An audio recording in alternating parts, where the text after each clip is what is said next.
തികഞ്ഞ പരാജയമാണ് ഈ ഇടതുപക്ഷ സർക്കാർ. അത് പിണറായി സർക്കാരിൻ്റെ ഈ കാലത്തോടുകൂടെ ആ ചാപ്റ്റർ പൂട്ടിക്കെട്ടും. പുറം ലോകം കാണാത്തതുകൊണ്ടാണ് ഇവിടെ ഇപ്പോഴും വടിവാളും കത്തിയായിട്ട് നടക്കുന്നത്. ഈ കാലമൊക്കെ കഴിഞ്ഞു. ഇതൊക്കെ പ്രാകൃത യുഗത്തിലെ ആയുധങ്ങളാണ് ഇവരിപ്പോൾ ബോംബുണ്ടാക്കി പൊട്ടിക്കുക. പ്രവാസികൾക്ക് വേണ്ടി പിണറായി വിജയൻ കഴിഞ്ഞ സർക്കാരിൻ്റെ കാലത്ത് പോയിട്ട് നടത്തിയൊരു പ്രസംഗം ഉണ്ടായിരുന്നു, കണ്ടുണ്ടോ? ജോലി പോയി നാട്ടിൽ വരുന്ന പ്രവാസിക്ക് 6 മാസം ശമ്പളം കൊടുക്കും ഗവൺമെൻറ്, തൊഴിലവസരം കൊടുക്കും, ഭവന വായ്പ കൊടുക്കും. ഒരു തേങ്ങയും കൊടുത്തിട്ടില്ല. വിവിധ തുറകളിലുള്ള ജനങ്ങളുടെ മടുപ്പ് വളരെ പ്രകടമാണ്. ആരോഗ്യരംഗമാണെങ്കിലും ഈ വ്യാജ പരിക്കും കോളറും ആണ് ആരോഗ്യരംഗം. കത്രികകളും ഇവിടുത്തെ വിദ്യാഭ്യാസ നിലവാരം എന്ന് പറഞ്ഞാൽ നിങ്ങൾക്ക് ഡോക്ടറേറ്റ് വേണം, ഒരു 5 ലക്ഷം റുപ്യ എന്നാൽ എഴുതി കൊടുക്കുന്ന ആളെ മര്യാദപ്പെടുത്തണം. ഷട്ടർ എന്ന ഒരൊറ്റ സിനിമ കൊണ്ട് മലയാളി പ്രേക്ഷകരുടെ മനസ്സിലേക്ക് ഇടിച്ചു കയറിയ സംവിധായകനും തിരക്കഥാകൃത്തുമാണ് ശ്രീ ജോയ് മാത്യു. പ്രവാസ ലോകത്ത് പോരാളിയായ മാധ്യമപ്രവർത്തകൻ എന്ന് അറിയപ്പെട്ടിരുന്ന എഴുത്തുകാരനും മികച്ച സംഘാടകനും കൂടിയാണ് അദ്ദേഹം. ആമേൻ എന്ന സിനിമയിലൂടെ അഭിനയവേദിയിൽ നിലയുറപ്പിച്ച ശ്രീ ജോയ് മാത്യു തന്റെ പുതിയ സിനിമയുടെ വിശേഷങ്ങൾ പങ്കുവെക്കുന്നു, നിലപാടുകൾ തുറന്നു പറയുന്നു. നമുക്ക് കേൾക്കാം. സാറ് സിനിമയ്ക്ക് മുമ്പ് ദുബായിൽ ഞാൻ ഒരുപാട് സ്ഥലത്ത് കണ്ടിട്ടുണ്ട്. മാധ്യമപ്രവർത്തകനായി കുറച്ച് സ്ട്രോങ് ആയിട്ടുള്ള മാധ്യമപ്രവർത്തകൻ എന്ന് തന്നെ പറയാം. പലതവണ ഞാൻ തന്നെ കണ്ടിട്ടുണ്ട്. പല വേദികളിലും ചോദിക്കുന്ന ചോദ്യങ്ങളായാലും വളരെ ഷാർപ്പായിരുന്നു. എനിക്ക് തോന്നുന്നു ഒരുവിധം എല്ലാവർക്കും പേടിയായിരുന്നു എന്ന് മാധ്യമപ്രവർത്തകരെ. അതൊരു കാലം. അത് നമ്മളന്നും ചോദ്യങ്ങൾ ചോദിക്കാൻ ഭയമില്ലാത്ത ആളാണ്. അതെ. ഒന്നാമത് നമുക്കറിയാത്ത കാര്യം ഞാൻ ചോദിച്ച് മനസ്സിലാക്കും. എനിക്കറിയുന്ന കാര്യം ചില ആൾക്കാർ മണ്ടത്തരമായി പറയുമ്പോൾ ഞാൻ ചോദിക്കും, പിന്നെ മണ്ടത്തരം പറയുമ്പോൾ അതും ചോദിക്കും. അപ്പം പലപ്പോഴും ഗൾഫിൽ വരുന്ന പത്രക്കാർ പറ്റി പൊതുവേ പറയുക ഗിഫ്റ്റ് ജേർണലിസ്റ്റ് എന്നാണ്. അതായത് ഓരോ പത്രസമ്മേളനം കഴിഞ്ഞാലും ഗിഫ്റ്റ് ഉണ്ടാവും. കറക്റ്റ്. അത് പേനയായാലും വാച്ചായാലും പണമായാലും വൗച്ചറായാലും. അതെ. ഞാൻ തന്നെ അതിൻ്റെ ഭാഗവാക്കായിട്ടുണ്ട്. എന്ന് വെച്ചാൽ 2 ടേമിൽ ഞാനായിരുന്നു അവിടെ പത്രപ്രവർത്തക യൂണിയൻ സെക്രട്ടറി. കറക്റ്റ്. UAE-ൽ അതെ. Indian media forum. അപ്പോൾ ഇന്ത്യൻ മീഡിയ ഫോറത്തിൻ്റെ പത്രസമ്മേളനങ്ങൾ ആദ്യമൊക്കെ നമ്മൾ ഈ സംഘടന ഉണ്ടാക്കിയപ്പോൾ പലർക്കും അവജ്ഞയും പുച്ഛമൊക്കെ ആയിരുന്നു. ഞങ്ങൾ 5-6 ആളൊക്കെ ഉണ്ടായിരുന്നുള്ളൂ. അഹമ്മദ് ഷരീഫാണ് ഇതിൻ്റെ സ്ഥാപക പ്രസിഡൻറ്റ്, സെക്രട്ടറി ഞാനായിരുന്നു. പിന്നെ KPK Vengara, Albert Alex, Charlie Benjamin, MCA Nasar, Abbas, ഇങ്ങനെ എൽവിസ് ചുമ്മാർ, ഏഷ്യാനെറ്റിലെ ബിജു അഭിജേകബ് അല്ലേ? അതെ. ഇങ്ങനെ KPK വേങ്ങര, ഇത്രയും ആൾക്കാരാണ് അന്ന് ഉണ്ടായിരുന്നത്. അപ്പോൾ പത്രസമ്മേളനം നടത്തുന്നു പറയുമ്പോൾ നമ്മൾ ഫീസ് വാങ്ങുമല്ലോ. അപ്പോൾ ഫീസ് വാങ്ങുന്നവർക്ക് താല്പര്യം, അവർ ചോദിക്കുന്നത് ഏത് പത്രം ചോദിക്കുന്നത്. ഇവരധികം ആൾക്കാരും വരില്ല. അവസാനം എൻ്റെ പരിടിക്കാവും കുറ്റം മുഴുവൻ. അങ്ങനെ ഞാൻ വർക്ക് ചെയ്യുന്ന സ്ഥാപനത്തിൽ ഞാനന്ന് 2 സ്ഥലത്ത് ജോലി ചെയ്തിരുന്നു. ഒരു മാഗസീൻ്റെ എഡിറ്ററായിരുന്നു, അതേസമയം ഞാൻ അമൃത TV-യുടെ ബ്യൂറോ ചീഫായിരുന്നു. അപ്പോൾ ഞാൻ എൻ്റെ മാഗസീനിലെ ഓഫീസിലുള്ള ആൾക്കാരെയൊക്കെ വിളിച്ചിരുത്തി. അപ്പോൾ ഈ പത്രസമ്മേളനത്തിൽ വന്നത് ഒരു ബിഷപ്പും സംഘവുമാണ് കേരളത്തിൽ നിന്ന് വന്നത്. അപ്പോൾ അവർ പറഞ്ഞു നമുക്കൊന്ന് പരിചയപ്പെടാമെന്ന് പറഞ്ഞു. എൻ്റെ ചങ്ക് പഠിക്കാതെ തുടങ്ങി. എണീറ്റ് നിൽക്കുന്നവരൊക്കെ പറയുന്നത് മയൂരി മാഗസീൻ. അപ്പോൾ ഇവർ ചോദിച്ചു, അല്ല ഇത് മയൂരി മാഗസീന് വേണ്ടിയിട്ടാണോ നമ്മൾ നടത്തുന്നത്, മീഡിയ ഫോറത്തിനോ? അന്ന് ഞാൻ ഭയങ്കര അപമാനിതനായി. അങ്ങനെ ഇതിന് പ്രതിവിധി എന്നുള്ള രീതിയിൽ ഇതിന് വരുന്നവർക്ക് TA കൊടുക്കാൻ തീരുമാനിച്ചു. അപ്പം ഗൾഫിൽ എങ്ങനെയാണെന്ന് വെച്ചാൽ പണം സമ്പാദിക്കാനാണോ എല്ലാവരും ഗൾഫിൽ പോകുന്നത്, അല്ലാണ്ട് ഗൾഫ് നന്നാക്കാനോ നാട് നന്നാക്കാനോ അല്ല. അപ്പോൾ എവിടെയൊക്കെ എങ്ങനെയൊക്കെ ദീർഘം കിട്ടുന്നു എന്നുള്ളതാണ് എല്ലാവരും നോട്ടം. അപ്പോൾ വന്നു പോകുന്നതിന് TA 50 ദിർഹം ഒരാൾക്ക് കൊടുക്കുന്നു. ഇതോടുകൂടെ സംഭവം ഉഷാറായി, ആക്റ്റീവായില്ല. പത്രക്കാരല്ലാത്തവരും ഒരു വരാൻ തുടങ്ങി. 2 ആൾ ഒരുമിച്ച് വന്നിട്ട് 2 TA വാങ്ങുന്ന പരിപാടി കിട്ടി. പിന്നെ അങ്ങനെ പല അഭ്യാസങ്ങളുണ്ട്. അങ്ങനെ ഇത് സംഘടന വളർന്നു. കാരണം ഒരു പത്രസമ്മേളനം നടത്തിയാൽ നിങ്ങൾക്ക് 5 ടെലിവിഷൻ ചാനലിലും 6 പത്രങ്ങളിലും വാർത്ത വരും. മനസ്സിലായില്ലേ? അപ്പോൾ ഞങ്ങളുടെ ഡിമാൻഡ് മാറി. ഞങ്ങൾ ചാരിറ്റി ഫ്രീ കൊടുക്കും, മറ്റേ ഞങ്ങൾ 1000 ദിർഹം വരെ ചാർജ് ചെയ്യും. ബിസിനസ് പ്രസ് കോൺഫറൻസ് ആണ് 1000 ദിർഹംസ് ചാർജ് ചെയ്യും, പ്ലസ് ഗിഫ്റ്റ് ഉണ്ട്. അപ്പോൾ അവർ സാധാരണ ഗിഫ്റ്റ് അവർക്ക് ചിലവാകാത്ത കുറേ സാധനം തരിക, അത് ഞാൻ മാറ്റി. ഞാൻ ഡിമാൻഡ് ചെയ്യും, എന്താ നിങ്ങൾ കൊടുക്കുക എന്ന് ചോദിക്കും. അപ്പോൾ പറയും ഞങ്ങൾ വാച്ചൊന്നും വേണ്ട, ഞങ്ങൾക്ക് അങ്ങനെയൊന്നും വേണ്ട, ഇന്ന മസാനം വേണം. കാരണം ഒരു ബിസിനസ് സംരംഭത്തിന് ഒരു 4 കോളം ന്യൂസ് കൊടുക്കണം, 30 സെക്കൻഡ് സ്ലോട്ട് വാങ്ങിക്കണം എന്ന് പറഞ്ഞാൽ ചുരുങ്ങിയത് ഒരു 4,000 ദിർഹംസ് ആവും. അവിടെയാണ് നമ്മൾ ഈ 1000 ദിർഹംസിൻ്റെ പത്രസമ്മേളനം നടത്തുന്നു, ഗിഫ്റ്റും ചോദിക്കുന്നു. അപ്പോൾ ഗിഫ്റ്റ് അവിടെ സ്വാഭാവികമായ വരുന്നതാണ്. പക്ഷേ അതിന് ക്ലാസ്സാക്കി മാറ്റിയ അത് തന്നെ ഇപ്പോൾ ലുലുവിൻ്റെ വൗച്ചറാക്കി മാറ്റിയിരുന്നു ഒരു ഘട്ടത്തിൽ. അപ്പോൾ എന്താ വെച്ചാൽ ഒരു പത്രപ്രവർത്തകൻ അവിടെ പണമുള്ളവനും പണമില്ലാത്തവനുമുണ്ട്. അയാൾക്ക് ഒരു മാസം വീട്ടിലേക്ക് വാങ്ങേണ്ട പ്രൊവിഷൻസ് ലുലുവിൽ നിന്ന് വാങ്ങിക്കാനുള്ള കൂപ്പൺ കിട്ടുന്നു. അങ്ങനെയൊക്കെയുള്ള സംവിധാനങ്ങളൊക്കെ ഉണ്ട്. എന്നാലോ നമ്മളെ ജോലിയിൽ നമ്മൾ യാതൊരു വിട്ടുവീഴ്ചയില്ല.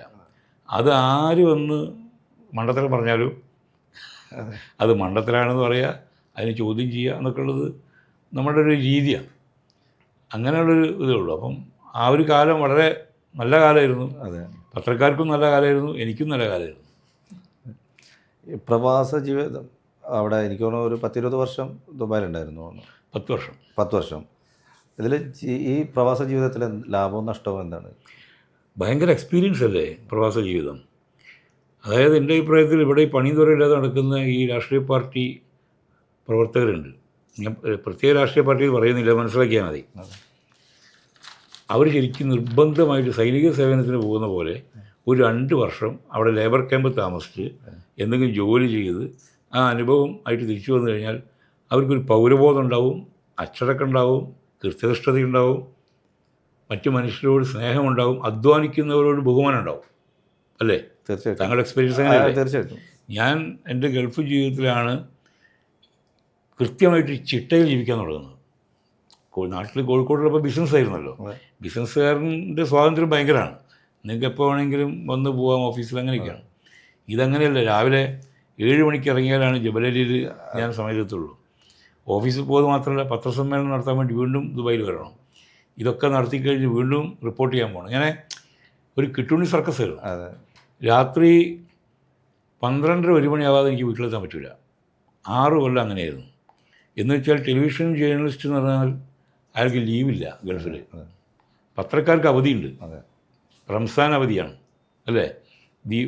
മറ്റ് ഒരുപാട് ആഘോഷങ്ങൾക്ക് അവധിയുണ്ട്, റിപ്പബ്ലിക് ഡേ അവധിയുണ്ട്. അന്നൊന്നും പിറ്റേ ദിവസം പത്രം ഉണ്ടാവില്ല. അത് ടെലിവിഷന് ഒരു ദിവസം അവധിയില്ലല്ലോ. ആ സമയത്ത് നമ്മൾ ഒന്നും വേണ്ട ന്യൂസ്. അപ്പോൾ ഗൾഫ് ന്യൂസ് രാത്രി അവിടുത്തെ 10:30, അവിടുത്തെ 11, അപ്പോൾ ഇവിടുത്തെ 12:30. അപ്പോൾ അത് കഴിഞ്ഞിട്ട് എനിക്ക് വരാൻ പറ്റുള്ളൂ. അപ്പോൾ അങ്ങനെയുള്ള ഒരു എക്സ്പീരിയൻസ് എന്നെ അനുഭവത്താൽ റിച്ചാക്കി. മനസ്സിലായില്ലേ? അനുഭവത്തിൽ എനിക്ക് എന്താ പറയുക, അതിൻ്റെ ഒരു കോമ്പിറ്റൻസ്, എനിക്ക് ആത്മവിശ്വാസം തോന്നും. കാരണം എനിക്കറിയാം ഗൾഫ് ജീവിതം എന്താണെന്നുള്ളത്. ജോലി ഇല്ലാതെ 1 വർഷം ഞാൻ അലഞ്ഞു നടന്നത്, ജോലി പോയിട്ട് ബുദ്ധിമുട്ടിയത്, ഇതൊക്കെ എനിക്കറിയാം. അവിടുത്തെ മലയാളികളുടെ സ്വഭാവത്തിലെ വ്യത്യാസങ്ങൾ. ഞാനൊരു പുസ്തകം തന്നെ ഉണ്ട്, നാട് കടത്തപ്പെട്ടവൻ്റെ കവിതകൾ, പോയംസ് ഓഫ് എക്സൈൽ എന്നതിൻ്റെ പേര്. അത് ആ സമയത്ത് എനിക്ക് നാടകം എഴുതാനോ സിനിമ എടുക്കാനൊന്നും പറ്റില്ലല്ലോ. അപ്പോൾ ഞാൻ എങ്ങനെ എക്സ്പ്രസ് ചെയ്യും? ചങ്ങാതിമാരുടെ കൂടെ കുറേ വ്യാഴാഴ്ച രാത്രികളിൽ കൂടാന്നല്ലാതെ. അപ്പോൾ കവിതകളിലേക്ക് തിരിഞ്ഞു. അങ്ങനെ എഴുതിയ കവിതകളാണ് അബ്ര, ദേര, റോള എന്നൊക്കെ പറഞ്ഞിട്ടാണത്. അപ്പോൾ അത് ഞാൻ തന്നെ എക്സ്പ്രസ് ചെയ്യുന്നൊരു കാര്യമാണ്. ഗൾഫ് ജീവിതം എന്നെ കൂടുതൽ ആത്മീയമായും ഭൗതികമായും കരുത്തനാക്കി. ഭൗതികമായിട്ടും ഞാൻ ഹാപ്പിയായി. എൻ്റെ കടങ്ങളൊക്കെ വീടി. ഒരു അറബീനും പറ്റിച്ചിട്ടല്ല, ഞാൻ ജോലി ചെയ്തിട്ട് തന്നെ കടങ്ങളൊക്കെ വീട്ടി. സിനിമ എടുക്കാനുള്ളൊരു ധൈര്യം തന്നു. നല്ല സുഹൃത്ത് ബന്ധങ്ങളുണ്ടായി. മനസ്സിലായി? ഇന്നും കാത്തു സൂക്ഷിക്കുന്ന സുഹൃത്ത് ബന്ധം. ഇന്നും ഒരു 2 മാസത്തിൽ ഒരു പ്രാവശ്യങ്ങൾ ഞാൻ ദുബായി പോയി വരും. ഒന്നിലല്ലെങ്കിൽ വെറുതെ ചില സുഹൃത്തുക്കളെ കാണാൻ വേണ്ടി പോകും. അത് തരുന്നൊരു ഊർജ്ജം ഭയങ്കരമാണ്. ഞാനതാ പറയുന്നത്, നിർബന്ധമായിട്ടും നമ്മളുടെ ചെറുപ്പക്കാരെ ഗവൺമെൻറ് മുൻകൈയെടുത്ത് ചെയ്യേണ്ടതാണ്. ഇവിടെ തേരാപ്പാര നടക്കുന്ന കക്ഷികളെ മുഴുവൻ പിടിച്ചിട്ട് അവിടെ ജോലി നമ്മൾ വാങ്ങിക്കൊടുക്കുക. ലേബർ ക്യാമ്പിൽ താമസിപ്പിച്ച് ജോലി ചെയ്യിച്ച് ആ ഒരു അനുഭവം ഉണ്ടാക്കി കൊടുക്കുക. പുറം ലോകം കാണാത്തതുകൊണ്ടാണ് ഇവിടെ ഇപ്പോഴും വടിവാളും കത്തിയായിട്ട് നടക്കുന്നത്. ഈ കാലമൊക്കെ കഴിഞ്ഞു. ഇതൊക്കെ പ്രാകൃത യുഗത്തിലെ ആയുധങ്ങളാണ് ഇവരിപ്പോൾ ബോംബുണ്ടാക്കി പൊട്ടിക്കുക.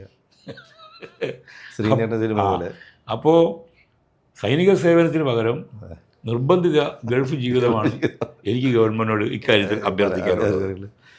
സാർ പറഞ്ഞ പോലെ ഗവൺമെൻറ്റിൻ്റെ കാര്യം പറഞ്ഞപ്പോൾ തിരഞ്ഞെടുപ്പൊക്കെയാണ് വരാൻ പോകുന്നത്. അപ്പോൾ സാറ് ശരിക്കും പറഞ്ഞാൽ പിണറായി സൈഡാണോ വി ഡി സതീശൻ സൈഡാണോ? എന്നെപ്പറ്റി ഇങ്ങനെ താങ്കൾ ചോദിച്ചത് എനിക്ക് അത്ഭുതം തോന്നുന്നു. കാരണം കേരളത്തിലെ എല്ലാവർക്കും അറിയാം ഞാൻ പറയുന്നത് ഇപ്പോൾ എന്താണെന്നുള്ളത്. അതെ. അപ്പോൾ ഈ ചോദ്യം തന്നെ ഒരു എബ്സർഡാണ്. അത് പിണറായി സർക്കാരിൻ്റെ ഈ കാലത്തോടുകൂടെ ആ ചാപ്റ്റർ പൂട്ടിക്കെട്ടും. അങ്ങനെയാണ് സാർ ആ, പറഞ്ഞത്. കാരണം എന്താ പറയുക, വിവിധ തുറകളിലുള്ള ജനങ്ങളുടെ മടുപ്പ് വളരെ പ്രകടമാണ്. ആരോഗ്യരംഗമാണെങ്കിലും ഈ വ്യാജ പരിക്കും കോളറും ആണ് ആരോഗ്യരംഗം. അതെ. കത്രികകളും എല്ലാത്തിലും ഇപ്പോൾ പുതുതായിട്ട് കൊണ്ടുവന്നിട്ടുള്ള വ്യവസായം എന്താണുള്ളത് ഇവിടെ? ഒന്നും വേണ്ട. പ്രവാസികളുടെ കാര്യം പറയാം. പ്രവാസികൾക്ക് വേണ്ടി പിണറായി വിജയൻ കഴിഞ്ഞ സർക്കാരിൻ്റെ കാലത്ത് പോയിട്ട് നടത്തിയൊരു പ്രസംഗം ഉണ്ടായിരുന്നു, കണ്ടുണ്ടോ? ജോലി പോയി നാട്ടിൽ വരുന്ന പ്രവാസിക്ക് 6 മാസം ശമ്പളം കൊടുക്കും. അതെ. ഗവൺമെൻറ് തൊഴിലവസരം കൊടുക്കും, ഭവന വായ്പ കൊടുക്കും. ഒരു തേങ്ങയും കൊടുത്തിട്ടില്ല. വെറും പൊള്ളയായ വാഗ്ദാനങ്ങൾ. ഇതിൻ്റെ ആൾക്കാരൊക്കെ ഇങ്ങനെ കൈയടിക്കുന്ന വീഡിയോ ഒക്കെ കാണാം. ഒരു വ്യവസായം ഇവിടെ കൊണ്ടുവന്നിട്ടില്ല. ഇപ്പോൾ തെലുങ്കാന വെച്ച് നോക്ക് നീ, അല്ലെങ്കിൽ ആന്ധ്ര എടുത്തു നോക്ക്, തമിഴ്നാട് എടുത്തു നോക്ക്, അവിടെയുള്ള പോലെ ഒരു വ്യവസായം ഇവിടെ ഇല്ല. ഇവിടുത്തെ കുട്ടികളൊക്കെ മറ്റു വ്യവസായികളെ അവർ കീഴിൽ പണിയെടുക്കാൻ വേണ്ടിയിട്ട് നാട് വിടുക. തെലുങ്കാനയിലൊക്കെ കുട്ടികളെ ഇങ്ങോട്ട് ആകർഷിക്കാൻ ഇവിടെ തന്നെ നിങ്ങൾക്ക് സേഫായിട്ടുള്ള ജോലി തരും എന്നുള്ള രീതിയിലുള്ള പാക്കേജുകളാണുള്ളത്. ഇവിടെ അങ്ങനെയല്ല. ഇവിടെ മോനെ രക്ഷപ്പെട്ടോന്ന് പറഞ്ഞിട്ട് ഓടുക. ഇവിടെ ആർക്കും നിൽക്കാൻ താല്പര്യമില്ല. ഇനി ആരോഗ്യരംഗം ഞാനിപ്പം നമ്മൾ പത്രത്തിലൊക്കെ വന്നതാണ്, കൂടുതൽ ഞാൻ പറയുന്നില്ല. വിദ്യാഭ്യാസ രംഗം. ഇവിടുത്തെ വിദ്യാഭ്യാസ നിലവാരം എന്ന് പറഞ്ഞാൽ നിങ്ങൾക്ക് ഡോക്ടറേറ്റ് വേണോ, ഒരു 5 ലക്ഷം റുപ്യ എന്നാലും ഇത് എഴുതി കൊടുക്കുന്ന ആളെ പരിചയപ്പെടുത്തണം. ഗോസ്റ്റ് റൈറ്റേഴ്സ് ഉണ്ടല്ലോ, അതുകൊണ്ടാണ് കറക്റ്റാണ്. അപ്പോൾ വാഴക്കുല ഇങ്ങോട്ട് മാറുന്നതും തേങ്ങാക്കുല ഇങ്ങോട്ട് വരുന്നതും. മനസ്സിലായില്ലേ? അതൊക്കെ ഗവേഷണ പ്രബന്ധം ഉണ്ടെങ്കിൽ എനിക്ക് PSC ലെവലിൽ അപ്പോയിൻമെൻറ്റ് കിട്ടുള്ളൂ, ജോലി കിട്ടുള്ളൂ, ശമ്പളം കിട്ടുള്ളൂ. അപ്പോൾ അത് എഴുതി കൊടുക്കുന്ന ആൾക്കാരുണ്ട്. ഉന്നത വിദ്യാഭ്യാസ രംഗമൊക്കെ കുത്തഴി നാശകോശമാണ്. ഇനി വേറെ നിങ്ങൾക്ക് കാർഷിക രംഗം എടുത്തോ. ആ കൃഷ്ണപ്രസാദ് എന്നൊരു നടനുണ്ട്, അവനോട് ചോദിച്ചാൽ മതി. അവൻ കൃഷി ചെയ്യുന്ന നടനാണ്. നെല്ല് വാങ്ങിക്കാതെ ഗവൺമെൻറ് അതിന് പൈസ കൊടുക്കാതെ ഇത്ര കടങ്ങളിലാണ് കർഷകർ, ആത്മഹത്യ ചെയ്യുന്നു കർഷകർ. ഇങ്ങനെ എല്ലാ ഏരിയയിലും തൊഴിലില്ലായ്മ ഒരു ഭാഗത്തുണ്ട്. തൊഴിലില്ലായ്മ വേതനം കൊടുത്തുകൊണ്ട് കാര്യമില്ല, തൊഴിൽ കൊടുക്കണം. പെൻഷനേഴ്സിന് പ്രോബ്ലംസ് ഉണ്ട്, ക്ഷേമനിധി പെൻഷൻ്റെ കാര്യത്തിൽ പ്രോബ്ലംസ് ഉണ്ട്. എല്ലാ അർത്ഥത്തിലും തികഞ്ഞ പരാജയമാണ് ഈ ഇടതുപക്ഷ സർക്കാർ എന്നുള്ള ബോധ്യം കൊണ്ടും ധാർമ്മികമായിട്ടും വളരെ പിന്നിലാണ് എടുക്കുന്ന നിലപാടുകൾ. ഇപ്പോൾ സ്ത്രീകളെ സംരക്ഷിക്കുന്നു, സ്ത്രീകളുടെ പ്രശ്നങ്ങൾക്ക് വേണ്ടി നിലകൊള്ളുന്നു എന്ന് പറയുന്നവർ തന്നെ ഓരോരുത്തരോടും എടുക്കുന്ന നിലപാടുകൾ നോക്കും. ആ മന്ത്രിസഭയിൽ തന്നെ പീഡകർ എത്രയാണ് അല്ലേ? അവിടെ നോക്കുമ്പോൾ UDF നോക്ക്, ആ രാഹുൽ മാങ്കോട്ടത്തിനെ പറ്റി ഒരു കത്ത് വന്നിട്ടേ ഉള്ളൂ, അല്ലെങ്കിൽ ഒരു അപവാദം വന്നേ ഉള്ളൂ, എടുത്ത് നോക്കി പുറത്തേക്ക് കിട്ടു. ആലോചിച്ച് നോക്ക്. അതും ഉദിച്ചുയരുന്ന ഒരു യുവ നേതാവാണ്. ഒന്നും നോക്കിയില്ല, നിർദാക്ഷിണ്യം. അതാണ് ആ രാഷ്ട്രീയ പാർട്ടീൻ്റെ മൊറൽ ഗ്രാഫ് ഉയരാൻ കാരണം. ഇവിടെ മൊറൽ ഗ്രാഫ് താഴെയാണ്. അവസാനത്തെ സംവിധായകൻ്റെ കാര്യം തന്നെ എന്താ, ആളെ വരാൻ പറയുന്നില്ല, നമ്മളെ സുഹൃത്താണ്. എത്രയോ ദിവസം കഴിഞ്ഞിട്ടാണ് കേസെടുത്തത്. പിന്നെ പൂത്തിവെച്ച ഹേമ കമ്മീഷൻ റിപ്പോർട്ടിൻ്റെ 28 പേജ്. ഇങ്ങനെ മൊറേലി ഇവർ വളരെ താഴെ പോകുമ്പോൾ കോൺഗ്രസ് രാഷ്ട്രീയം മുമ്പോട്ട് വെക്കുന്ന മോറൽ ഗ്രാഫ് ഉയർന്നു. സ്വാഭാവികമായിട്ട് എന്നെപ്പോലെ ചിന്തിക്കുന്ന ബ്രോഡ് ലെഫ്റ്റ്, ഞാൻ കോൺഗ്രസ്സുകാരനല്ല, ഞാനൊരു വിശാല ഇടതുപക്ഷക്കാരനാണ്. നിങ്ങൾ ഈ ഇടതുപക്ഷം എന്ന് പറയുമ്പോൾ നിങ്ങൾ വിചാരിക്കും ഈ CPI CPM അതുപോലെ RJD എന്തൊക്കെയോ അങ്ങനത്തെ കുറേ പാർട്ടികളുണ്ട്. ഈ മുസ്ലിം ലീഗിൻ്റെ ഒരു കഷ്ണം, പിന്നെ മറ്റേ നമ്മളെ കടന്നപ്പള്ളിൻ്റെ പാർട്ടി. ഇങ്ങനെ ഇതാണ് ഇടതുപക്ഷം. ഈ ഇടതുപക്ഷമാണോ മറ്റേ ഈ ശബരിമല യോഗം എന്താ സമ്മേളനം വിളിക്കുന്നത്, വെള്ളാപ്പള്ളീൻ്റെ കൂടെ ഐക്യം പ്രഖ്യാപിക്കുന്നതൊക്കെ എന്ത് ഇടതുപക്ഷം അത്? ഇപ്പോൾ സുപ്രീം കോടതി കൊടുക്കാൻ പോവുകയാണ്, സ്ത്രീ പ്രവേശനം വേണ്ട എന്ന് കൊടുക്കും, നോക്കിക്കോ. അപ്പോൾ നവോത്ഥാന മതിൽ ഉണ്ടാക്കി എന്തിനാ? അപ്പോൾ അതാ പറഞ്ഞത്, നമ്മൾ കാപട്യം ഒരു ഭാഗത്ത്. അപ്പോൾ നമുക്ക് കാപട്യത്തിൻ്റെ കൂടെ നിൽക്കാൻ എനിക്ക് പറ്റൂല. അതിന് പേരിൽ ഒരുപാട് തിക്താനുഭവങ്ങൾ എനിക്കുണ്ടായിട്ടുണ്ട്. എനിക്ക് ശത്രുക്കൾ കൂടിയിട്ടുണ്ട്, അതേസമയം മിത്രങ്ങൾ കൂടിയിട്ടുണ്ട്. അല്ലെങ്കിൽ ഞാൻ പറയുന്നത് എന്തിനാ കേരളത്തിൽ ഒരുപാട് ആൾ ശ്രദ്ധിക്കുന്നത്? എനിക്ക് അത്രയും സപ്പോർട്ടേഴ്സ് ഉള്ളതുകൊണ്ടല്ലേ. തീർച്ചയായിട്ടും. ആ അവൻ്റെ ഫേസ്ബുക്കിൻ്റെ ഇത് നോക്കിയാൽ മതി. ഈ സഖാക്കൾക്ക് അറിയില്ല, അവർ തെറി പറയുന്നതോറും എനിക്ക് പണം കിട്ടുകയെന്ന് അറിയില്ല. അതായത് അവർ തെറി പറയുന്നതോറും എൻ്റെ റീച്ച് കൂടുകയും എനിക്ക് ഡോളർ കിട്ടുന്നുണ്ട്. അത് പറയും വേണ്ട കേട്ടോ, നീ പറഞ്ഞാൽ മതി. ഇപ്പോൾ സിനിമയിൽ രാഷ്ട്രീയമുണ്ടോ ശരിക്കും? എല്ലാ സിനിമയും രാഷ്ട്രീയ സിനിമകളാണ്, എല്ലാ സിനിമയും അങ്ങനെ കാണുന്നുണ്ട്. സിനിമയ്ക്ക് മാത്രമായിട്ട് ഒരു രാഷ്ട്രീയമല്ല, എല്ലാ സിനിമയിലും രാഷ്ട്രീയം പറയുന്നുണ്ട്. കുടുംബകഥയാണെങ്കിലും പറയുന്നുണ്ട്, പ്രേമകഥയാണെങ്കിലും രാഷ്ട്രീയമുണ്ട്. പിന്നെ രാഷ്ട്രീയം മാത്രം പറയുന്ന സിനിമകളുണ്ട്, അതുമുണ്ട്. ഇപ്പോൾ റീസെൻ്റ്ലി നമുക്ക് കാണാം കുറേ സെൻസർ ബോർഡ് ഇടപെടുന്ന ഒരു സമീപനമുണ്ടായി പല സിനിമയ്ക്കും എതിരായിട്ട്. സാറിൻ്റെ അഭിപ്രായം എന്താണ് ശരിക്കും? സെൻസർ ബോർഡ് ഇടപെടുമല്ലോ. സെൻസർ ബോർഡ് എന്ന് പറഞ്ഞാൽ എന്താ, നമ്മളെ ഭരിക്കുന്നത് ആരാണോ അവരുടെ ആശയങ്ങളും അവരുടെ ലക്ഷ്യങ്ങളും സാധൂകരിക്കുന്ന സിനിമകൾക്ക് അവർ സർട്ടിഫിക്കറ്റ് കൊടുക്കുള്ളൂ. അത് എല്ലാ കാലത്തും എല്ലാ ഭരണാധികാരികളും ചെയ്തിരുന്നതാണ്. ഇപ്പോൾ ഇന്ദിരാഗാന്ധിയുടെ കാലത്തുണ്ടായിരുന്നല്ലോ കിസ്സ കുർസിക്ക എന്നുള്ള സിനിമ നിരോധിക്കുകയൊക്കെ ചെയ്തിട്ടുണ്ട്. കബനിഗതി ചുവന്നപ്പോൾ എന്നുള്ള സിനിമ റിലീസ് ചെയ്യുന്ന സമയത്തും പ്രശ്നങ്ങളുണ്ടായിട്ടുണ്ട്. അപ്പോൾ സെൻസർ ബോർഡ് എന്ന് പറഞ്ഞാൽ ഭരിക്കുന്നവരുടെ താല്പര്യം സംരക്ഷിക്കാൻ വേണ്ടി സെൻസർ ബോർഡ് കുറച്ച് മെമ്പർമാർ വെച്ചിട്ടുണ്ട്. അപ്പോൾ അവർ അതിനനുസരിച്ച് തീരുമാനമെടുക്കും. അത് മാറാൻ യാതൊരു നിവൃത്തിയില്ല. മാറണമെങ്കിൽ, അത്ര വലിയ കലാപകാരിയാണ് നിങ്ങളെങ്കിൽ, കലാപകാരിയായ സിനിമാക്കാരനാണ് നിങ്ങളെങ്കിൽ, നിങ്ങൾ ചെയ്യേണ്ടത് ഈ സിനിമ വിദേശത്ത് നിന്നും ടെലികാസ്റ്റ് ചെയ്യാം, യൂട്യൂബിലിടാലോ, അല്ലേ? ചെയ്യാൻ പറ്റുന്നുണ്ട്. ആ റവന്യൂ മതി നോക്കണം, ത്യാഗം ചെയ്യണം. അത്ര വലിയ രാഷ്ട്രീയം പറയുകയാണെങ്കിൽ ത്യാഗം ചെയ്യണം, അല്ലെങ്കിൽ OTT പ്ലാറ്റ്ഫോം കൊടുക്കണം. അതിന് സെൻസറിങ് ഇല്ലല്ലോ, അതേ നിവൃത്തിയുള്ളൂ. സാറിൻ്റെ പുതിയ സിനിമാ ചിന്തകൾ എന്തൊക്കെയാണ്? നല്ല ചിന്തകളാണ്, ചിന്തകളേ ആയിട്ടുള്ളൂ. സിനിമ ചെയ്യണം, അത് തിരക്കഥ പൂർത്തിയായിക്കൊണ്ടിരിക്കുന്നു. 2 പ്രൊജക്റ്റുകളുണ്ട് എൻ്റെ മനസ്സിൽ, അതായത് ഇമ്മീഡിയറ്റ് ആയിട്ടുള്ളത്. പ്രൊജക്റ്റുകൾ ഒരുപാടുണ്ട്, ഇമ്മീഡിയറ്റ് ആയിട്ടുള്ളത്. ഒന്നൊരു പൊളിറ്റിക്കൽ സെറ്റയറാണ്, ശരിക്കും ഇലക്ഷന് മുമ്പ് ഇറങ്ങേണ്ടതാണ്, അപ്പോൾ നടക്കില്ല. പിന്നൊന്ന് ഒരു ഫാമിലി ത്രില്ലർ, എൻ്റെ സ്ഥിരം മോഡൽ. അതിൻ്റെ എഴുത്തും കാര്യങ്ങളൊക്കെ നടക്കുന്നു, ചർച്ചകൾ നടക്കുന്നു. കൂടുതലൊന്നും പറയാനായിട്ടില്ല. അതെ, സാറിനോട് ഒരുപാട് ആൾക്കാർ ഒരുപാട് ചോദ്യങ്ങൾ ചോദിച്ചിട്ടുണ്ട്. ആരും ചോദിക്കാത്തൊരു ചോദ്യം അതാണ്, നിങ്ങൾ എന്തിനു ജീവിക്കുന്നു? അല്ല, അങ്ങനെ ആരും ചോദിക്കാത്ത ചോദ്യം ഞാൻ ശ്രദ്ധിച്ചിട്ടില്ല ഒന്നും. എനിക്കതൊന്നൊരു ഞാനൊരു വിഷയമായിട്ട് എടുക്കുന്നില്ല. അവൻ ചോദിച്ചില്ലേ. ചില ആൾക്കാർ നമ്മളെ കണ്ടാൽ കാണാത്ത വരി പോലെ, നമ്മളത് മനസ്സിൽ കൊണ്ട് നടക്കൊന്നുമില്ല, പോയിക്കോട്ടെ എന്നായിരിക്കും. പിന്നെ ചില പ്രതികാരങ്ങളൊക്കെ ഞാൻ സൂക്ഷിക്കും, അത് കണക്കൊരു സമയം കിട്ടുമ്പോൾ കൊടുക്കുകയും ചെയ്യും. അതെനിക്ക് ഭയങ്കര ഇഷ്ടമുള്ള കാര്യമാണ്. അങ്ങനത്തെ ഒരു പ്രതികാരമാണ് ഞാൻ ഇപ്പോൾ തന്ന ഇൻ്റർവ്യൂ. അപ്പോൾ ഇത്രയും നേരം നിങ്ങൾ ചോദിച്ച ചോദ്യങ്ങളെക്കാൾ കൂടുതൽ ഞാൻ നിങ്ങൾക്ക് ഉത്തരം തന്നു എന്ന് വിചാരിക്കുന്നു. തീർച്ചയായിട്ടും ആ ഉത്തരങ്ങൾ അബദ്ധമായിരിക്കില്ല എന്ന് വിചാരിക്കുന്നു. എന്തായാലും പഴയ ഒരു സുഹൃത്തിനെ കണ്ടുമുട്ടാനും സംസാരിക്കാനും ഒക്കെ ഇടവന്നതിൽ, നമ്മളെ പ്രവാസകാലം വീണ്ടും ഓർമ്മിപ്പിച്ചതിൽ സന്തോഷം. നന്ദി. Thank you.